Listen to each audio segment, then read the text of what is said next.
Sportinių šokių ansamblis Žuvėdra šį šeštadienį varžysis Vokietijoje organizuojame Lotynų Amerikos sportinių šokių čempionate su visiškai nauja kompozicija pavadinimu Rio, kuri kupina Lotynų Amerikos ritmų. Žuvėdra toliau sieks apginti savo daugkartinės pasaulio ir Europos čempiono vardą. Klaipėdos universiteto sportinių šokių ansamblio Žuvėdra vadovė profesorė Skaistutė Idzelevičienė sako, kad naują šokių programą pavadinimu Rio pastatė vos per pusę metų ir jau per jonines jį pristatė pasaulinėje ekspo parodoje vykusioje Pietų Korėjoje.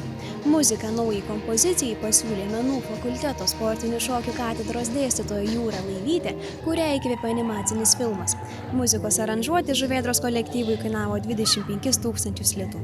Muziką visada būna sunku parinkti, visada galvoji, ką daryti, nes matai ir kitus ansamblius, kad vargsta ir mums nepatinka, pavyzdžiui, kad ir stiprus ansamblis, bet tai muzika nepadeda šokiui, kartais būna choreografija stipresnė už muziką, todėl kad judesius parenka, o muzika gesina.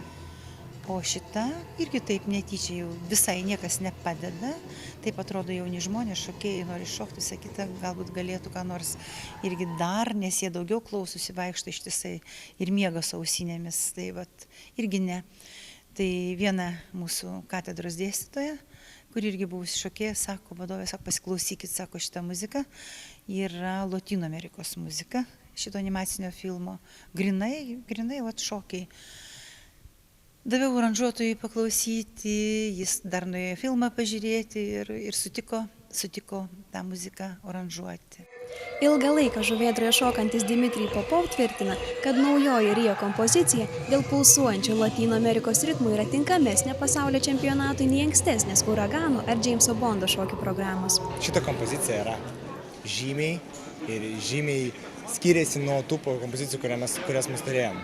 Pavyzdžiui, tai yra labiau lotyniška kompozicija ir daugiau lotyniškų ritmų, labiau jinai yra skirta, kaip sakoma, mus vis tiek kažkiek mes išgirstam iš teisėjų kažkokį pageidavimą ir taip toliau. Jin turbūt labiausiai atitinka dabar tiems reikalavimams, kurių iš mūsų tikėjosi turbūt daugelis užsieniečių.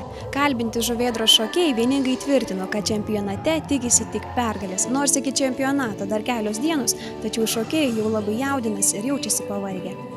Jaudinamės visi stipriai ir bandom paskutinės jėgas visą sukaupti, kad šeštadienį galėtumėm, nes esam tikrai labai pavargę, visi išsekę.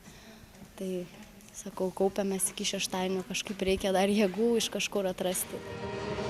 Pasak Žuvėdros vadovės, viskas šioje kompozicijoje nauja. Ir muzika, ir rūbai, ir batai. Seni liko tik šokėjai. Prieš šį čempionatą ir vėl kalbama, kad kai kurie Žuvėdros šokėjai ketina palikti komandą, o šis čempionatas jiems bus paskutinis. Pasak profesorės Idzelevičienės, sustoti reikėjo po praėjusių metų pasaulio čempionato.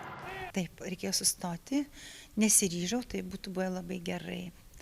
Todėl, kad ir šokėjai dar norėjo pabandyti, dar jie taip pat ir kai laimėjo Vienoj, nors ir taip jau važiavome tokį kaip ir vokišką kraštą ir laimėjom, tai tą pergalę labai džiaugiasi, tai tada to užsivedę dar nori pabandyti, bet jau labai sunku.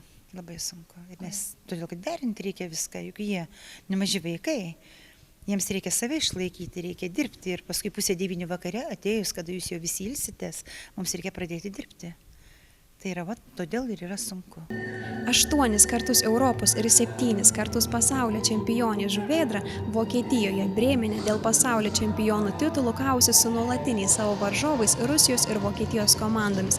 Šokėjai tikisi, kad naujoji jų kompozicija šįkart įtiks komisijai ir jie grįš su aukso medaliais.